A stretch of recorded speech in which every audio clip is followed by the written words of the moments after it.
평안하셨습니까? 송재호입니다. 어느 날 천사들이 모여서 회의를 했다고 합니다. 행복을 어디에 숨기는 게 좋을까? 이때 한 천사가 말했습니다. 바다 깊은 곳에 숨기는 건 어때? 그런데 다른 천사가 말했습니다.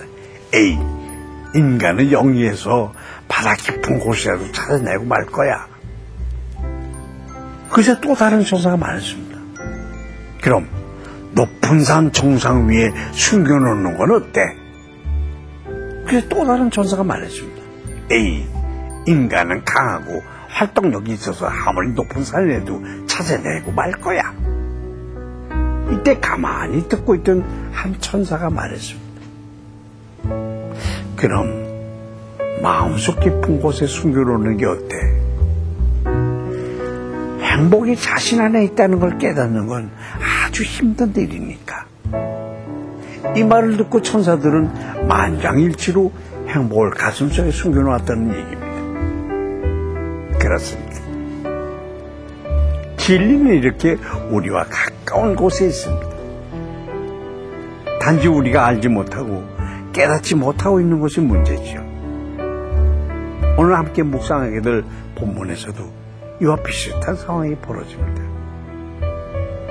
하나님을 열심히 찾고 있지만 멀리 계신 것만 같고 그 이름조차 알지 못하는 난처한 상황이 벌어지는데요. 어떤 얘기인지 오늘 말씀 함께 읽도록 하겠습니다.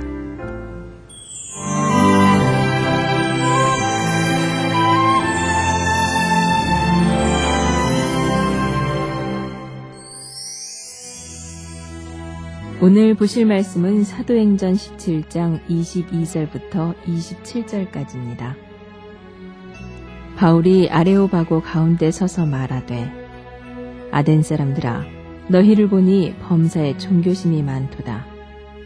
내가 두루 다니며 너희가 위하는 것들을 보다가 알지 못하는 신에게라고 새긴 단도 보았으니 그런즉 너희가 알지 못하고 위하는 그것을 내가 너희에게 알게 하리라.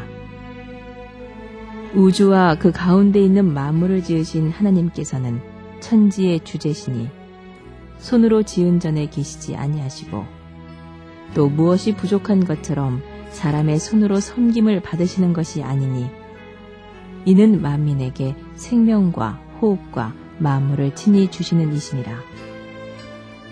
인류의 모든 족속을 한 혈통으로 만드사 온 땅에 살게 하시고 그들의 연대를 정하시며 거주의 경계를 한정하셨으니 이는 사람으로 혹 하나님을 더듬어 찾아 발견하게 하려 하심이로되 그는 우리 각 사람에게서 멀리 계시지 아니하도다. 강연을 위해 집회 장소인 아레오바고에 선 바울은 알지 못하는 신에게 바치는 특별한 제단 얘기를 하면서 설교를 시작하고 있습니다. 아덴 사람들은 알지 못하는 신을 위해 제단을 만들고 제사를 지낼 만큼 매사에 종교심이 강한 사람들이었습니다. 그러나 이들은 자신이 섬기는 신이 누구인지도 어디서 왔는지도 모르는 그야말로 까막눈 신앙인이었습니다. 이런 그들에게 바울은 막연하게 생각하던 그 절대자가 누구신지 설명해 주겠다고 하는 것입니다. 먼저 바울은 이 신이 아덴 사람들이 섬기는 수많은 신들과 달리 유일하신 한 분이시며 사람으로부터 섬김을 받을 필요가 없는 전능하신 분임을 밝힙니다.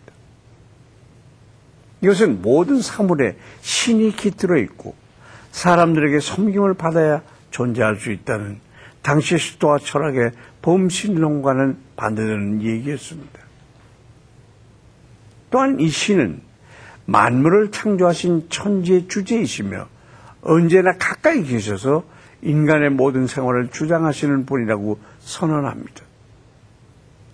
이것은 에피쿠로스 철학의 신은 멀리 떨어져 있고 개입하지 않는다 하는 이 신론과 반대되는 것입니다. 여러분은 어떻습니까? 하나님만을 믿는다고 하면서도 그저 멀리 떨어져 계시거나 나와는 상관이 없다고 생각하지는 않으십니까? 하나님을 바로 아는 것. 그것이 바로 믿음의 시작이고 하나님을 진정으로 사랑하는 행동입니다. 26절에서 27절에는 선교에 있어서 아주 중요한 두 가지의 개념이 담겨져 있습니다. 하나님은 모든 족속에게 연대를 정하시고 거주의 경계를 정해 주셨습니다. 연대란 역사적인 의미의 시간을 가리키는 단어가 아니라 카이로스, 즉 사건적인 의미의 시간을 가리키는 것입니다. 이것은 각 족속들에게 일어나는 전쟁, 혁명, 경제적인 문제 등 커다란 사건을 통해서 거주 지역이 흩어지었거나 확장되는 것이 바로 하나님의 계획 아래에 있다는 의미입니다. 그리고 하나님께서 이처럼 각 족속에게 연대와 경계를 정하시는 목적은 그들로 하여금 하나님을 만날 수 있게 하기 위함입니다. 사실 인류의 모든 역사는 하나님을 더듬어 발견해가는 과정이라고 할 수가 있습니다. 오늘날 하나님은 역사상 유례를 찾아볼 수 없을 정도로 많은 족속들을 이동시키고 계십니다. 이것은 마지막 때에 모든 족속에게 구원을 베푸시려는 하나님의 특별한 섭리인 것입니다. 그러므로 우리는 이 땅에 들어온 미전도 종족들에게 복음을 전할 분명한 의무를 지고 있습니다. 오늘날 나의 모습은 어떻습니까? 전 세계에 일어나는 일들을 보면서 세계를 경영하시는 하나님의 섭리를 깨달아 알고자 노력하고 있습니까? 하나님께서는 오늘도 우리를 부르십니다. 우리는 다른 지체들과 더불어 기도하고 전도하는 일을 게을리하지 말아야 할 것입니다.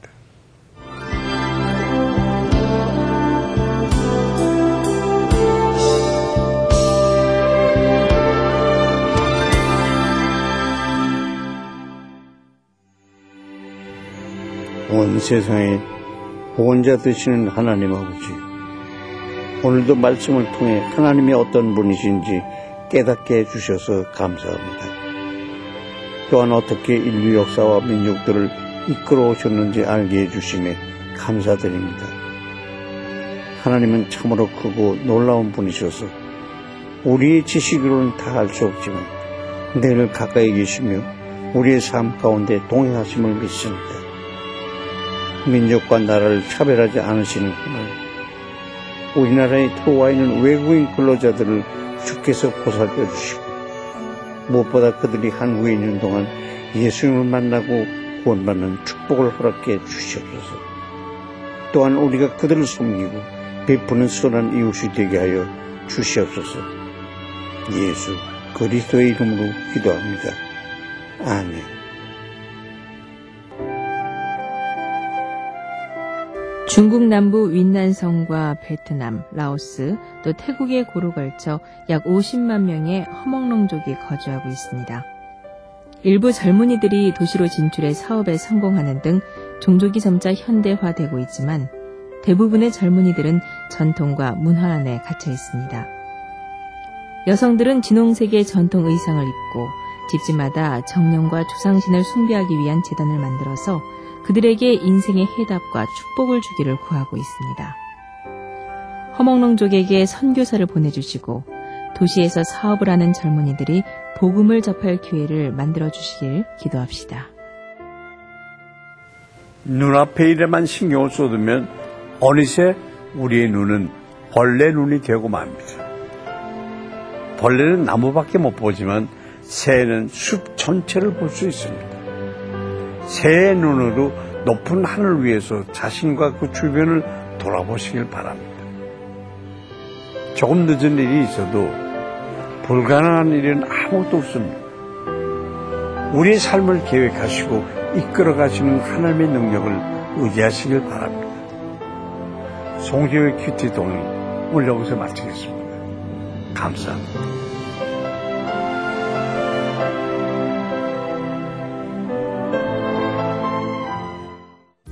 이 프로그램에는 GTM에서 큐티 교재 GT를, 책으로 만나는 성지 순례 답사기 바이블 루트를, 리브가에서 마늘 참치를, 수아영에서 기초 화장품을 협찬해 주셨습니다.